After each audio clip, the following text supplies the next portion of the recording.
previously in the Egyptian way. Ziegler here. I need assistance at Luxor. And I sensed the stone beneath my bed causing an image to slowly resolve in my mind. This is no false door. It is a real door. There's a burial chamber on the other side. Have you any idea whom the tomb was for? Certainly. Mary Aten, half-sister of King Tut. Now I knew the face on the golden mask in my dream.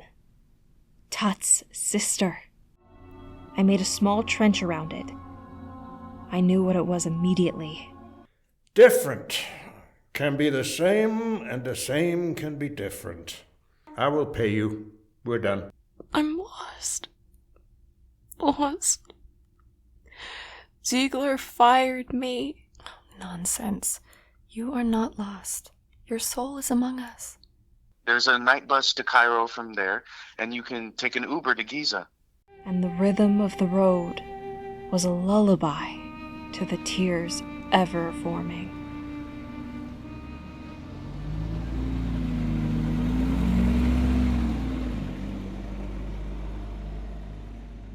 Episode 3.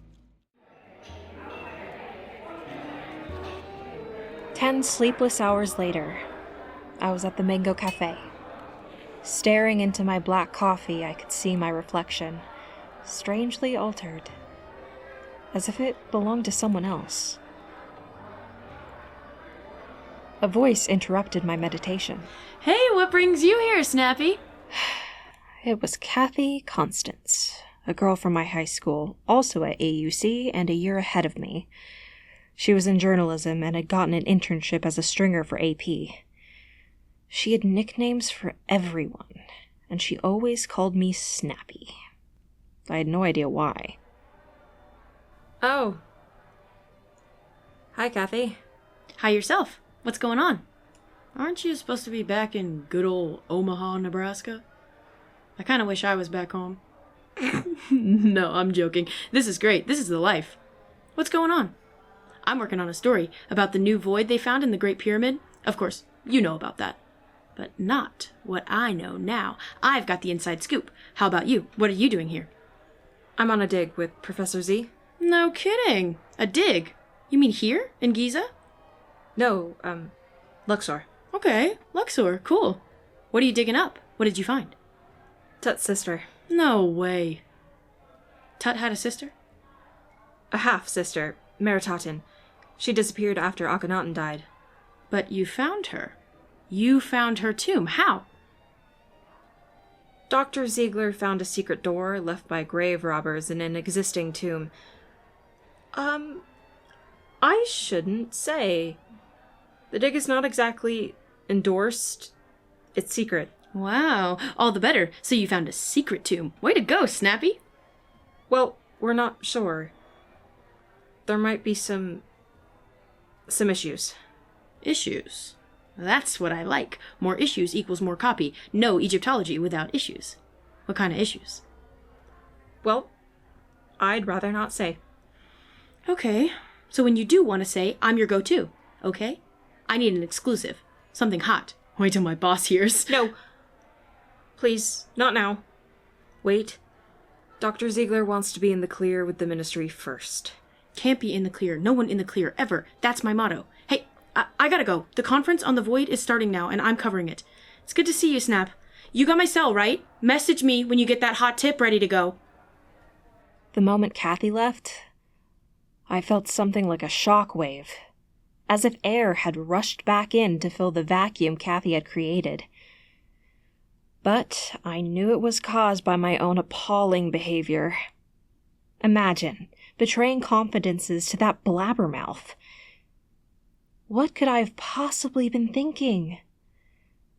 But soon after, Youssef arrived, and he tried to help me piece everything together. So, the first thing you remember was being in the tomb.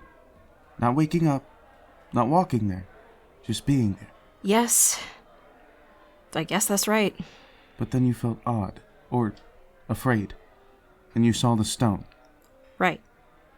Okay. Then you were sleepwalking. You had the stone with you, you buried it a little, and then you woke up. Sleepwalking for 2 miles, bearing something while still asleep. Say, stranger things have happened to sleepwalkers. Even driving cars. Maybe. But I told you the stone was similar to mine, not the same. Lots of things can seem different when you're half asleep. Well, I thought I was awake when Kathy came by, but then I did something terrible. I told you, it's not like me. It's like, I feel that... I get it. The ghost of Mary Totten is making you do these things? No. I mean... You know that aliens did not build the pyramids, right? Yeah, I know. Well, no one is making you do things. You're fine. Just tired. And when Kathy came by, you were a little vulnerable. A little hurt. More than a little. Tell you what. There's no point in going back to Luxor now. Stay here for a few days. There's a room at the hotel just down the street. It's nice. But I can't afford... We have a deal with them. The room is cheap. Besides, you can help us out with tickets if you want. Might as well make some money while you wait for this to resolve. You know, I think some kirkadi will make you feel better. I'll get you some. I've got to get back to work. Get some rest. And soon, I did feel better. The room was cozy, and I fell into a dreamless sleep almost immediately. I met Youssef at his ticket counter for tours early the next day.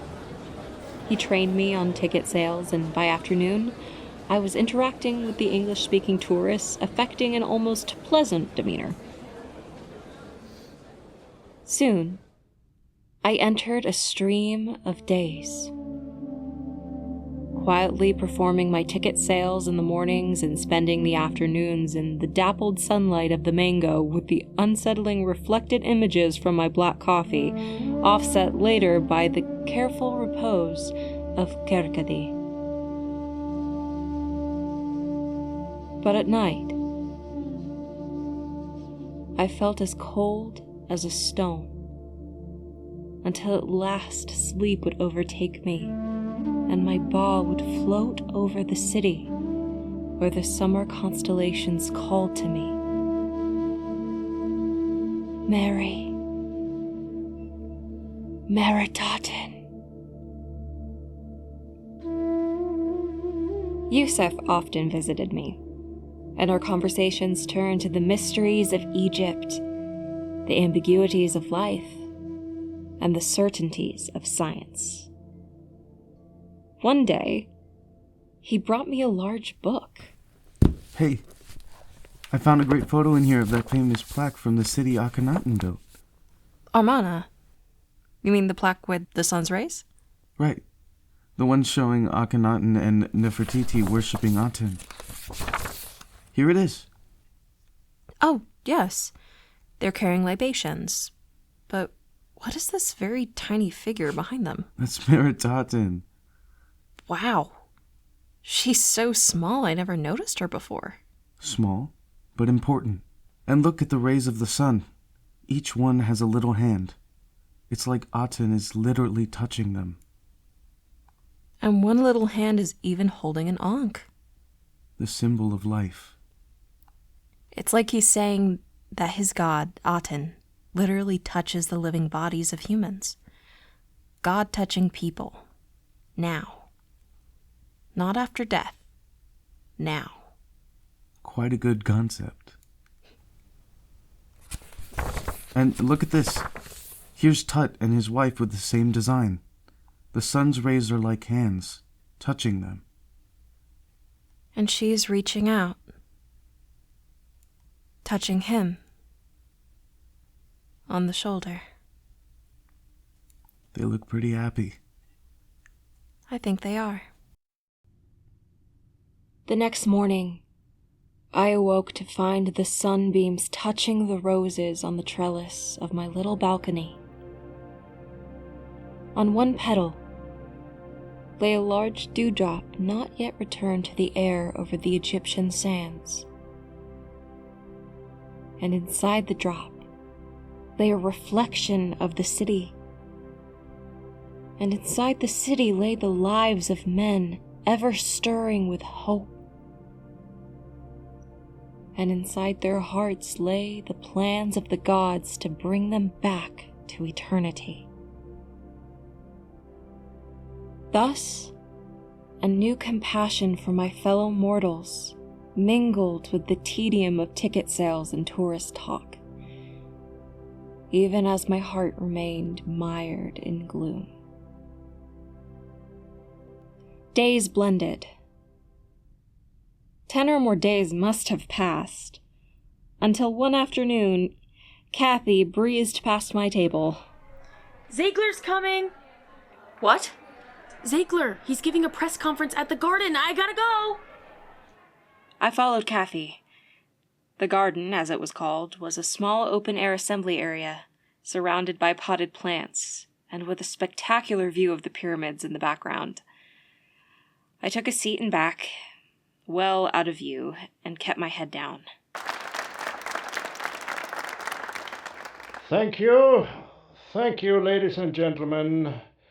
The ministry has kindly allowed me to make this important announcement before my official written report. To be brief, I have discovered a hidden tomb in the Valley of the Queens. I think Ziegler found her. Yes, an important find, but it is not what you're thinking. It is not on the scale of Tutankhamun's vast treasure. More significant than any treasure is my method. Ground-penetrating radar, meticulous examination of the so-called false doors, wire cams. Most of all, intuition. Thinking like grave robbers. There was a sarcophagus, but it was empty, and there was Professor Ziegler, excuse the interruption, but was this, by any chance, the long-lost tomb of Aten, the half-sister of Tutankhamun?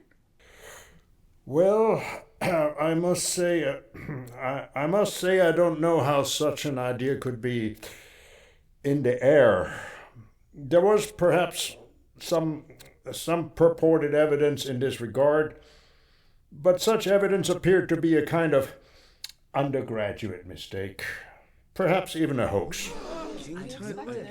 Kathy, with furious eyes, twisted around trying to find me in the crowd, but fortunately, Ziegler quickly drew all eyes, including Kathy's, toward himself by holding up his hands.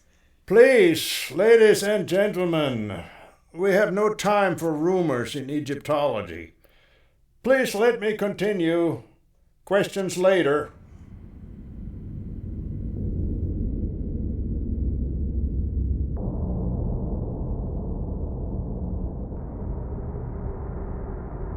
I managed to slide out of view unobserved.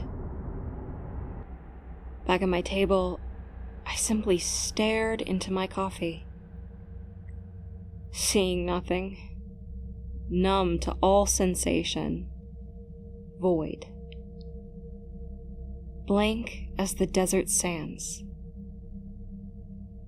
Except for the stunning awareness that every moment since Professor Ziegler's fateful call had surely been designed to bring about my destruction. An indeterminate amount of time passed as I remained motionless, cold as a tomb. And then, a hand touched mine.